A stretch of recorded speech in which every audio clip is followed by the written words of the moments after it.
Nunca me separaré, decía la canción, de tu gran. Nunca nos separaremos de su gran amor.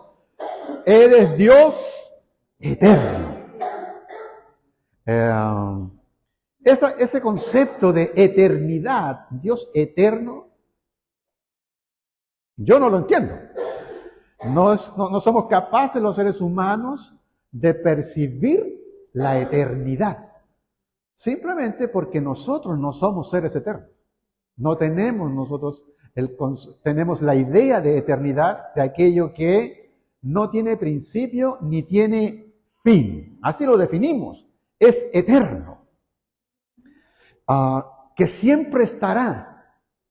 Pero cuando uno dice siempre estará, uno piensa en tiempo, como que es mucho tiempo. Y esto es fuera de tiempo. No tiene esa idea.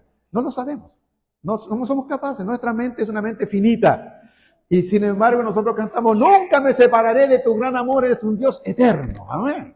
Eso es lo que nos revela la palabra del Señor. Y hoy, 14 de febrero del año 2026, hoy es un día en que en nuestro país y en varios lugares celebran el Día del Amor y de la Amistad, como hemos estado tratando a través de nuestra reunión. Creo que tiene que ver con un sacerdote que por ahí casaba a las parejas, a los jóvenes que no se estaban dejando casar en ese entonces, ¿ya? Y él venía y los casaba así escondido, ¿ya? Y él era San Valentín, ¿ya? Y por eso hoy día entendería que por ahí va una historia de el día de San Valentín.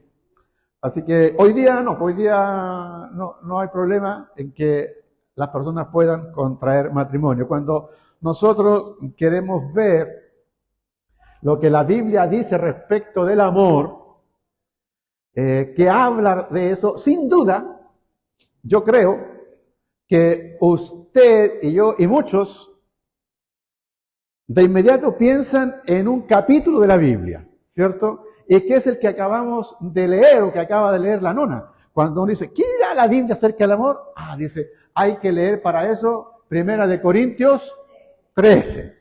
Primera de Corintios 13. Es un capítulo que habla precisamente de eso, del amor. Pero cuando yo leo ese capítulo, yo digo, ¿qué amor es ese? ¿Qué tipo de amor es ese? ¿Ya?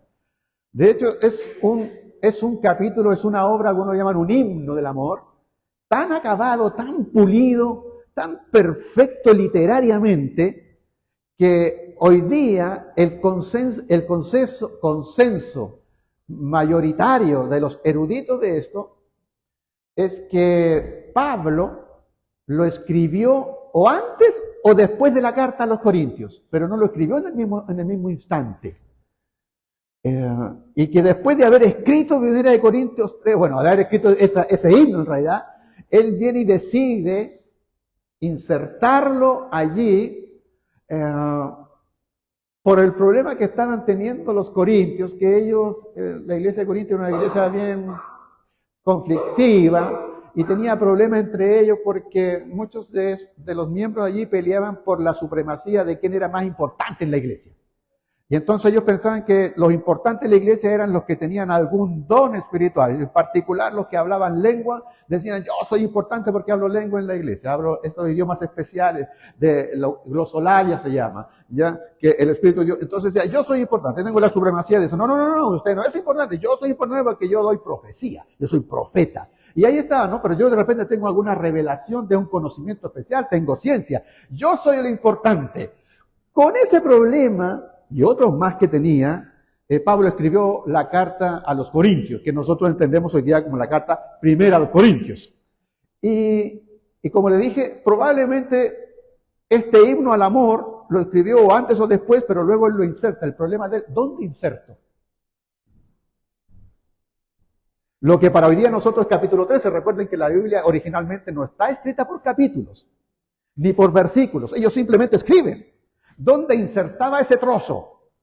Si usted ve cómo termina el capítulo 12 y cómo inicia el 14, es la continuidad. Uno se da cuenta que el 12, al terminar, sigue en el 14. Así que es una secuencia, por eso que la hipótesis es cada vez más acertada de que el 13 está inserto allí. Está inserto para ayudar y a entender respecto de este problema que estaban teniendo los corintios. Es más, cuando uno lee Corintios 13 se da cuenta que es una pieza absolutamente individual, separada. Es un hermoso himno respecto del amor que él escribió.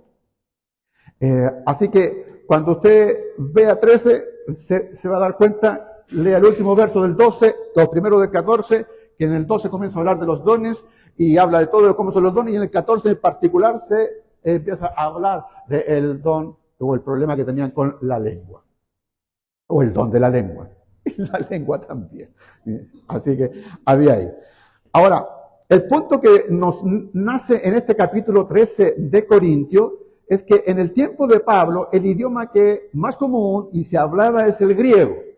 Y en el griego, como otras veces yo le he mencionado, es muy rico en el vocabulario porque existen muchas palabras, a lo menos 4 palabras para hablar de la palabra amor, del sustantivo amor o del verbo amar.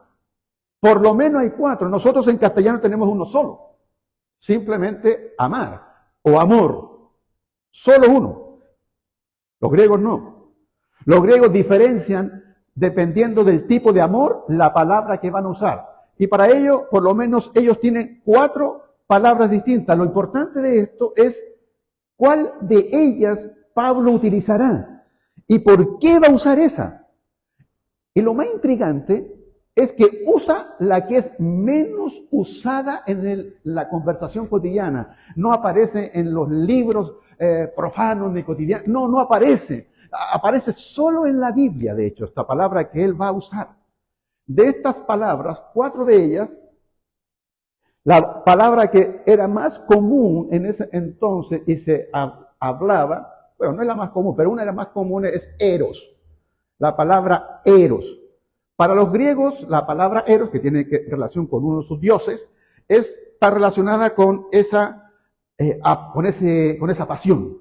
Normalmente dada hacia la atracción sexual, el eros, el erotismo puesto allí. Pero no entendamos nosotros que eso significa algo que no está bien, porque de hecho, curiosamente, la palabra eros no sale en toda la Biblia, no está. En el Nuevo Testamento no aparece la palabra eros como tal. Pero eso no quiere decir que eso no esté bien. No quiere decir que eso sea incorrecto, que ese tipo de amor no sea incorrecto. Hay varias palabras que no salen en la Biblia y sin embargo son parte de la doctrina del cristianismo. Ejemplo, la palabra Trinidad. Nosotros creemos en un Dios Padre, Hijo y Espíritu Santo. Creemos en la Trinidad. Busque usted la palabra Trinidad en la Biblia. No sale. Pero sin embargo está la doctrina. Ahora, lo mismo ocurre. ¿Está el amor entre pareja, el amor eros? ¿Está en la Biblia? Sí está, pero no está la palabra. De hecho, Dios es el creador de todo tipo de amor. La otra palabra que figura en el tiempo de Pablo es la palabra estorge o estorge. ¿Ya? Un profesor me dijo que en griego la G era como de Gabriel, entonces digo estorge.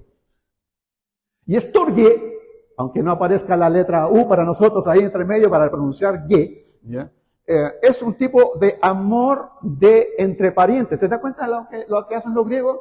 Cuando un papá ama a su hijo o su hijo ama al papá y le dice, papá, te amo, nosotros en castellano decimos amo. Si una esposa le dice a su esposo, te amo, decimos amos, pero son 2 amores distintos. Los griegos dicen, si son distintos, la palabra es distinta. Si era un amor entre padres a su hijo, o entre parientes, porque más bien usaban hacia entre parientes, pero la Biblia también lo usa entre padre e hijo, usaba la palabra estorge. Y el que era muy común era filio o filia. ¿Ya? De allí vienen muchas palabras para nosotros. Filosofía, de filio, ¿ya? Los amantes o amigos de la ciencia, ¿ya? Del saber, del conocimiento, ¿ya? De la sofía, de la sabiduría, ¿ya? Amantes de ello. Bueno, y se usaba mucho esta palabra. La Biblia la usa varias veces. Filio, filia. Es amor, pero tiene un amor que tiene ese carácter de ser afectivo. Como nosotros diríamos, querer. Te quiero. filio. ¿Ya? Filio. Así lo diríamos nosotros. ¿Y qué palabra utiliza Pablo? Ninguna de esas tres. Utiliza una palabra que es ágape. Y es una palabra que no sale en ningún libro de ese entonces. No estaba en el diario, no estaba en el diario mural, no estaba en la conversación, en el mercado. Nadie decía la palabra ágape. Cuando alguien dijo palabra ágape, no sabía de qué se trataba. Es solamente, está en la Biblia y en algunos textos aparece la palabra ágape. Ni siquiera en el clásico de los griegos, en la palabra clásico del griego es estorge. Platón usaba la palabra estorge, pero la palabra ágape es una palabra especial. Es una palabra distinta. Es la palabra que representa un tipo de amor totalmente desinteresado. Es el amor que no tiene, como cuando uno lee Corintios 13, que no tiene envidia, que no es jactancioso. Es ese amor absolutamente que es capaz de amar al que no merece ser amado. Y la demostración de ese amor máxima es en la obra de nuestro Señor Jesucristo. Es el amor entregado propiamente de Dios por la humanidad. Uno de los textos más conocidos de la Biblia, incluso aquellos que no lo han leído nunca, podrá ser Juan 3:16, dice, porque de tal manera, de tal forma, de tal manera, de tal modo, amó Dios al mundo. ¿Se imaginan qué palabra está usada allí por amó? Ágape. Ágape. Ninguna otra. Ágape.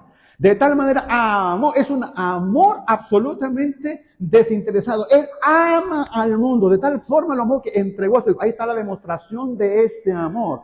No hay mayor amor que aquel que da la vida por otro. Y Dios entregó a su hijo en ese amor ágape.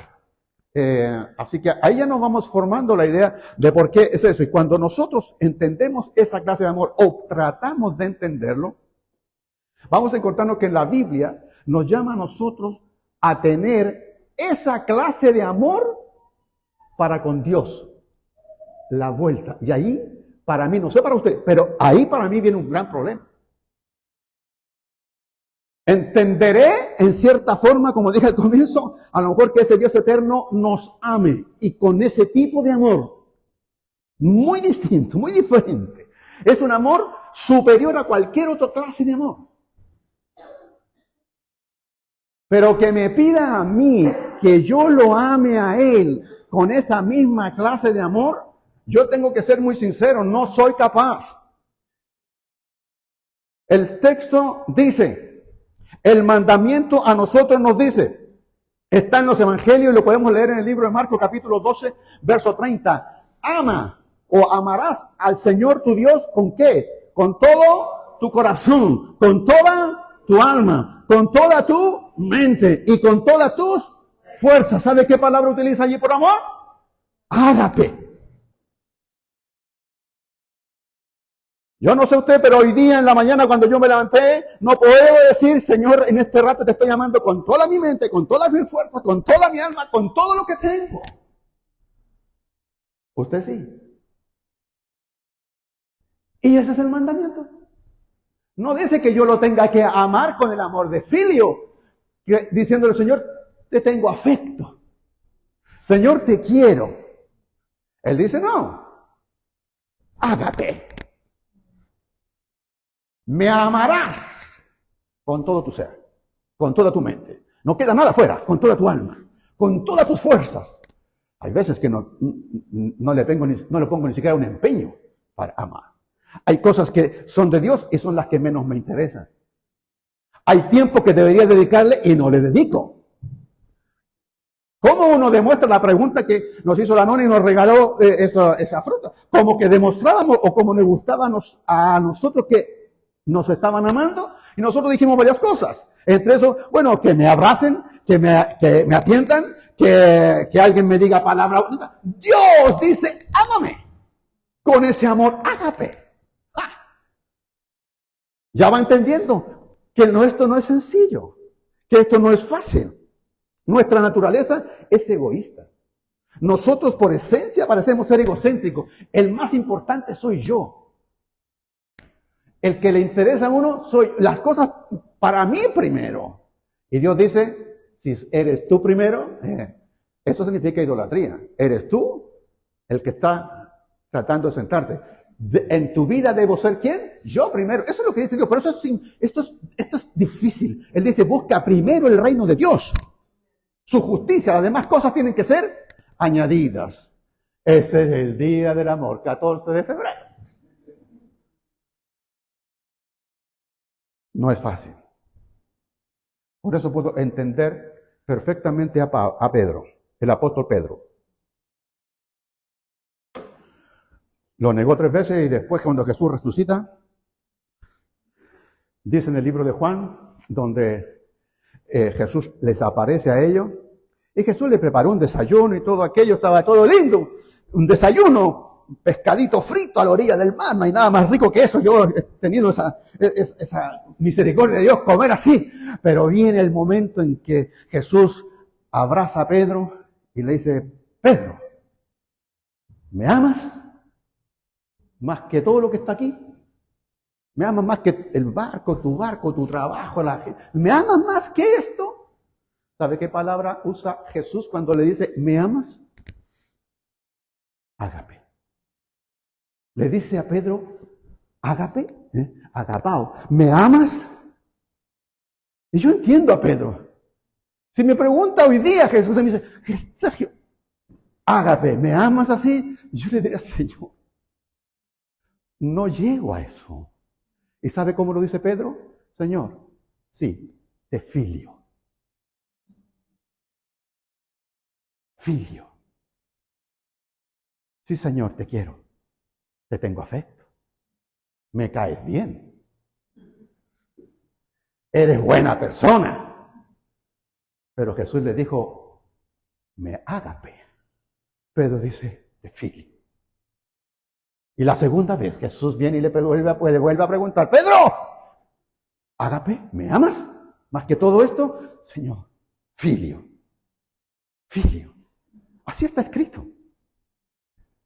La tercera vez, Jesús viene y ahora le dice, Pedro, filio, ve que no puede subir su discípulo. Entonces él baja. Pedro, filio, y Pedro se puso muy triste. Sí, Señor, tú sabes todas las cosas.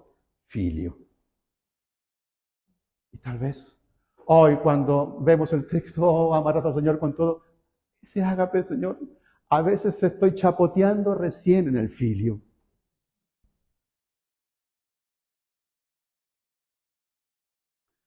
Hoy día las cosas son pasajeras. Todo pasa. En la Biblia sí lo manifiesta del mismo modo. Todo tiene su tiempo, su ciclo, e incluso también los dones, como el problema que estaban teniendo los corintios. Entonces, Pablo viene y va a decir a los corintios, ¿saben qué? Ustedes que consideran tan importante la lengua, la profecía y el don de ciencia y del conocimiento, les quiero contar algo. Esas cosas van a terminar, van a pasar. Se van a acabar en un minuto. No son para siempre. No son permanentes. No lo son. No por ello no son importantes, pero no son las permanentes. Deberían preocuparse por las cosas que van a ser permanentes. Y quiero compartir con ustedes el verso 8. Vayan conmigo al capítulo 13, verso 8. O léanlo aquí porque lo tengo desplegado o puesto en la pantalla. Va a salir, dice... El amor nunca deja de ¿qué? Nunca deja de ser. Algunos han puesto, el amor es eterno. Si hay algo que va a durar siempre, es el amor. Sin embargo, el texto termina diciendo, pero las profecías se acabarán, las lenguas cesarán y el conocimiento terminará. Por las cosas que ustedes están peleando van a terminar, pero hay algo que durará para siempre y eso es el amor. El amor es eterno. ¿Se imaginan qué palabra utilizó para amor? Ágape.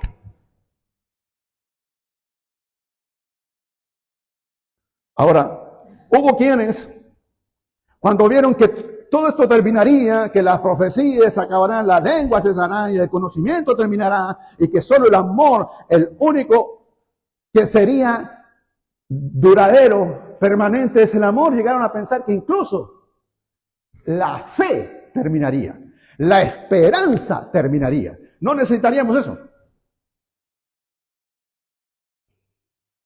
Lo que se conocen como las virtudes teologales, fe, esperanza y amor.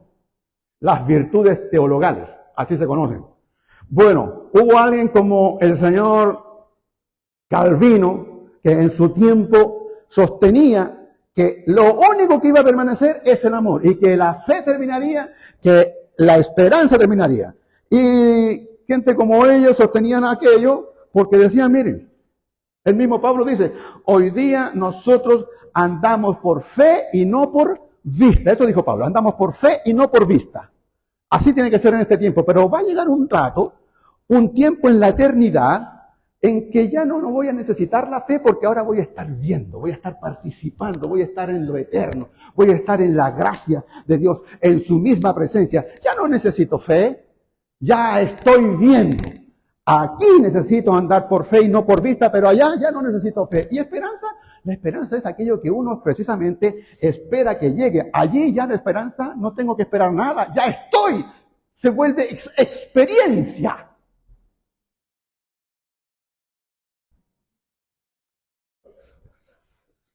Tal vez usted pueda pensar de esa forma, yo no lo pienso así. Yo creo que la fe y la esperanza van a durar siempre igual que el amor. Puede estar en desacuerdo conmigo, pero lo que yo quiero decirles es, ¿qué dice el texto en realidad? Vamos a ese texto. Primera de Corintios 13:13. Primera de Corintios 13:13. Y todas las versiones actualizadas van a decir de esta misma forma. Porque estos tres son los que permanecen. La fe, la esperanza y el amor. Pero el mayor de ellos es el amor. Bien, me dice que los tres permanecen. Fe, esperanza y amor. Ya en el verso 8 estoy clarito que el amor es eterno. Dice, el amor nunca deja de ser. Luego en el 13, Pablo dice, la fe, la esperanza y el amor, estos tres permanecerán. Estos tres son los que permanecen. Pero un momentito, pastor. Pudiese levantarse Calvino y decirme, sí, dice eso. Pero lo que no está diciendo es que permanecerán en la otra vida. Permanecen ahora. Ahora permanece la fe, ahora permanece la esperanza y también el amor. Solo que el amor permanece en esta vida y en la venidera. Afortunadamente, no tenemos que meternos en ese embrollo porque Pablo no está buscando que nosotros escojamos entre la fe, la esperanza y el amor. No está buscando que escojamos entre ellos. Lo único que nos está diciendo aquí es que de esto que él escribe y de estas tres, hay una que es más importante, hay una que es mayor, hay una que es mejor que todas, y ese es el amor. El amor supera la fe, el amor supera la esperanza, el amor es superior, la supremacía del amor. Eso es lo que a él le interesa. Sea que la triada de las virtudes teologales permanezcan solo en esta vida o duren toda la eternidad, como fuera, hay algo que no nos vamos a equivocar. El amor es superior a cualquier cosa. El amor es supremo, absolutamente. Lo importante es que en esta vida necesitamos estas tres. Necesitamos la fe, necesitamos la esperanza, necesitamos el amor. Deben de estar alineadas. Cuando están alineadas, mire, la fe se vuelve para nosotros nuestro fundamento, nuestro sustento. La fe en lo que creemos. La esperanza se vuelve para nosotros nuestra motivación, nuestra forma de plantearnos hacia adelante. Y el amor es lo que nos mueve a la acción, nos mueve a eso, nos mueve a avanzar. Miren, ya Pablo dijo, que el amor todo lo cree. Eso es fe. Que todo lo espera. Esperanza. Y sin eso, evidentemente, nosotros habremos perdido absolutamente el rumbo. La fe es nuestro fundamento. Es la forma en que nosotros nos paramos en esta vida. Pero si nosotros tenemos una fe sin amor, es una fe fría. Santiago diría, es una fe muerta. Si tenemos una esperanza sin amor, es una esperanza sombría, oscura. El amor es lo que lo enciende. Cuando la fe y la esperanza están bien alineados, entonces el amor nos orientará. El amor es eterno, nunca cesará. Al igual que Dios nunca dejará de ser. Dios es amor. Por ello Dios es el único que practica el amor ágape en su máxima expresión. Sin embargo, cuando el creyente practica el amor es porque nosotros de alguna forma que tenemos que reflejar ese amor hacia Dios y hacia el prójimo. Y aquí el tema se nos vuelve a complicar. Porque cuando yo leí el texto de Mateo, amarás al Señor tu Dios con todo tu corazón, con toda tu fuerza, con toda tu alma, con todo tu ser. Luego dice, y al prójimo como a ti mismo. Entonces allí cuando dice, y al prójimo tengo que amarlo como ¿qué? Como filio. Ágape. Ágape. El amor es el amor a Dios que origina en nosotros. Es amor hacia el prójimo. Vino un abogado a Jesús, experto en la ley de ese tiempo. Él le dice, Señor, ¿qué debo hacer para yo entrar a la vida eterna, alcanzar la salvación? ¿Qué debo hacer? Entonces Jesús dice, tú eres abogado. ¿Qué dice la ley? ¿Qué dice la ley? ¿Cómo interpretas tú la ley? Si el abogado dijo, eso para mí es paga. Eso lo aprendí en ley básica número 1. Lo mismo que Jesús había dicho. Amarás al Señor tu Dios con todo tu corazón, con toda tu fuerza, con toda tu mente, con todo lo que tienes. Ahí está el abogado. Y a tu prójimo como a ti mismo. ¿Ve que lo recite bien? Jesús le dice, bueno, pues anda y hazlo. Cúmplelo. Entonces este hombre, queriendo zafarse como buen abogado, él dice, ¿y quién es mi prójimo? Porque a él le han enseñado, erróneamente, porque la enseñanza no era esa, los rabinos claramente entendían que no era así, algunos sí lo enseñaban, que el prójimo era otro judío, su vecino, el más cercano, el que le cae bien. Porque nosotros se da cuenta que usted se junta con las personas que son muy parecidas a usted, que tiene como los mismos gustos. El que no se parece a usted, el que no tiene los mismos gustos, no se aviene, no están ahí en los homólogos. Entonces el judío dice, ese es tu prójimo. Y le pregunta a Jesús, ¿y quién es mi prójimo? Entonces Jesús cuenta aquí lo que usted conoce como la parábola del buen samaritano. Y sabe, para un judío ya el título está mal. El único samaritano bueno es uno muerto. No existe el buen samaritano. Señor, por favor. Y usted se sabe la historia. Hay uno que lo asaltan, es un judío, lo asaltan, lo deja medio muerto, muerto. O sea, la verdad es que si nadie venía por él, esa noche moría el hombre. ¿Y qué ocurrió? Que pasa por ahí el obispo. El que tiene un anillo grande y todo el mundo lo ve en la catedral, que sacan hora para ver el obispo. ¿No lo vio? Sí lo vio. Pero le saca el quite. Pasa por al lado. Indiferencia. ¿Qué es lo que se opone a amor? Yo puedo entender lo que se opone respecto de la fe, incredulidad. Fe, incredulidad. Esperanza, bueno, desesperanza, pero amor, ¿qué será? Algunos dicen odio, pero otros prefieren indiferencia. Odio quiero más que indiferencia. Es una canción. Prefiere el odio más que la indiferencia. La cosa es que este obispo pasa por indiferente. Otro se ocupará de él. Y luego viene el pastor de la iglesia celebrando con Cristo. Y lo ve, que vengo tan limpito, vengo con los... Mire, este está todo cochino, ensangrentado. Y voy al culto, otro. Y pasa por al lado. Pero viene el samaritano, que puede ser uno de las tribus urbanas de hoy día, no sé. Uno tan distinto. A lo mejor un despeinado, un chascón lleno de tatuajes. Escucha música de esa cara, pero lo ve y es movido a misericordia. Lo atiende, lo ayuda, lo sube a la moto en que anda. Y con la moto va a un lugarcito donde podía ser atendido y que lo atiendan. Y le dice, tengo pocas monedas, pero tengo todo esto, te voy a pasar todo esto. Era un comerciante que tenía su bueno ahí. Y si después falta algo, yo te lo voy a pagar. Fue movido a misericordia. Y nosotros que participamos de la religiosidad, no.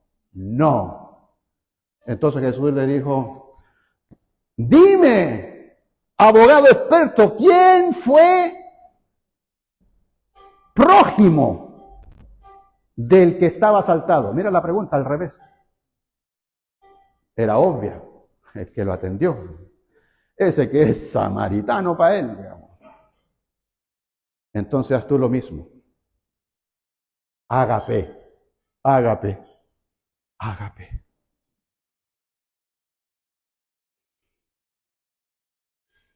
Como aplicación, finalmente, el amor como meta suprema. Estas tres grandes búsquedas de fe, esperanza, amor, deben ser lo que a nosotros nos enfoquemos. Él no nos dice, miren, busquen los milagros, busquen el poder, busquen los dones. No dice eso. Nunca fueron estas cosas diseñadas para que nosotros la enfocáramos en ello, fuera el centro para nosotros. Deben estar, pero no podría ser nunca el centro de la vida cristiana. En vez de eso, lo que debemos buscar es la fe, la esperanza, el amor. Si nosotros no tenemos ese enfoque, tenemos que ir a Dios para que nos priorice. La pregunta que tenemos que hacer, ¿en qué está enfocada nuestra vida? ¿En qué? ¿Qué es lo más importante?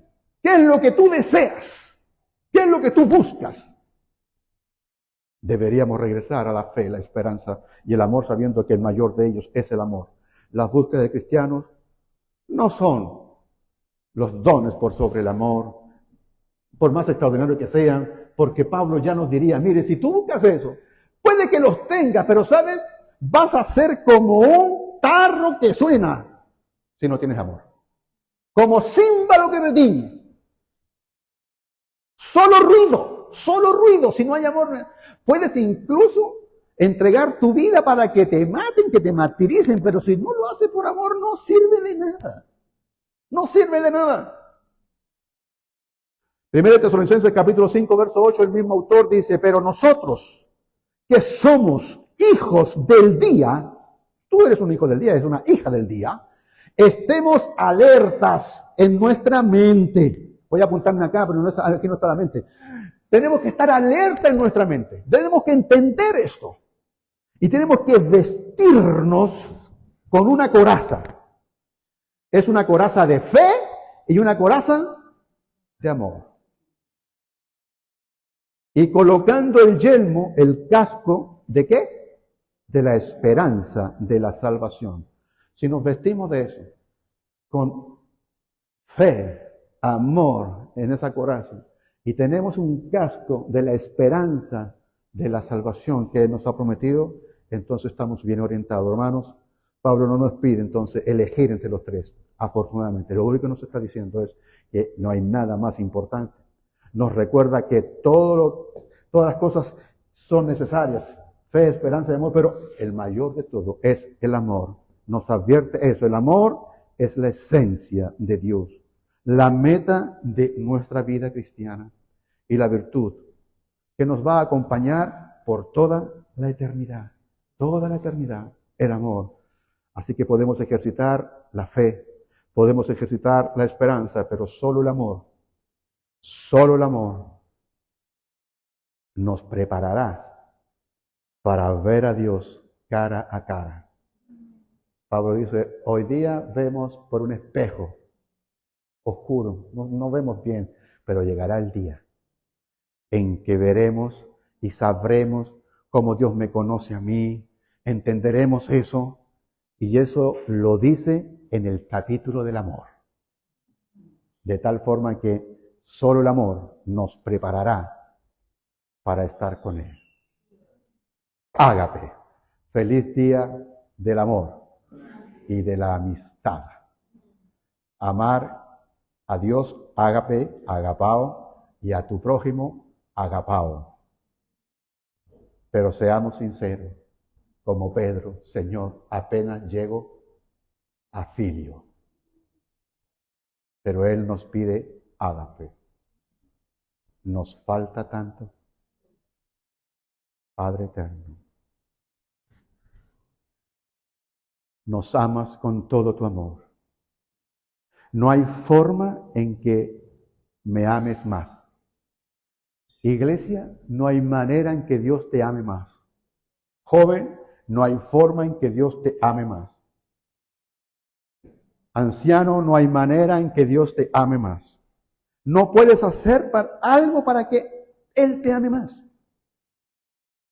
No puedes agregar un gramo más del amor que Dios te tiene a ti. No es posible. Te puedes desgastar completamente en tu vida física y emocional para tratar de que Él te ame más. No es posible. ¿Por qué? Porque Él te ama con todo. No se ha guardado ni restringido nada. Cuando Él dice te amo, te dice con amor eterno te he amado. Te ama con todo, no hay forma de que agregue nada más. No puedes ganar nada más del amor de Dios. Pero tú, pero yo, tenemos mucho trecho por recorrer para amar a Dios y demostrar nuestro amor por Él. Él me ama con todo y me pide que yo también le ame con todo. Pero hay partes de mi vida, lugares de mi vida, donde aún Dios no es amado. ¿Qué lugares son esos? Donde Dios no está. ¿Qué sitios son esos? Donde la prioridad no es Dios. ¿Qué lugares son esos? Donde prefiero colocar mis intereses. Pero Él me ha dicho, con toda tu alma, con toda tu fuerza, con todo tu ser. Oh Dios, es un difícil mandamiento. Oh Dios, no llego a eso. No llego. Y Él sabe que no somos capaces. Es por eso que nos dará el fruto del amor. Y Pablo dirá que el fruto del amor es un fruto del Espíritu. Y nos pondrá su Espíritu. Ese fruto del Espíritu es ágape. Y el Espíritu en nosotros provocará el amor, el gozo, la paz, la paciencia, la bondad, la benignidad, la templanza. Solo Dios puede entregárnoslo. Es el don del amor puesto en nosotros y es el fruto del Espíritu, el ágape. No puede nacer en el ser humano. No es fruto nuestro, no es fruto de nuestro esfuerzo, no es fruto de nuestras capacidades, no es fruto de nuestro talento. Y Pedro lo entendió. La única forma de que haya amor ágape en nosotros es que Él ponga ese amor. El fruto del Espíritu de Dios en nosotros. Pero si nosotros estamos alejados de su Espíritu, no podremos tener ese amor ágape. No puede nacer de nosotros. No es resultado del esfuerzo humano. Es Dios obrando en la persona, en el hombre, en la mujer, en el niño, en el joven, en la señorita. Dios pone el fruto del Espíritu en su amor. Y quiero ser fructífero, Padre, en ti. Muchas gracias, Señor. En nombre de Jesús. Amén. Amén.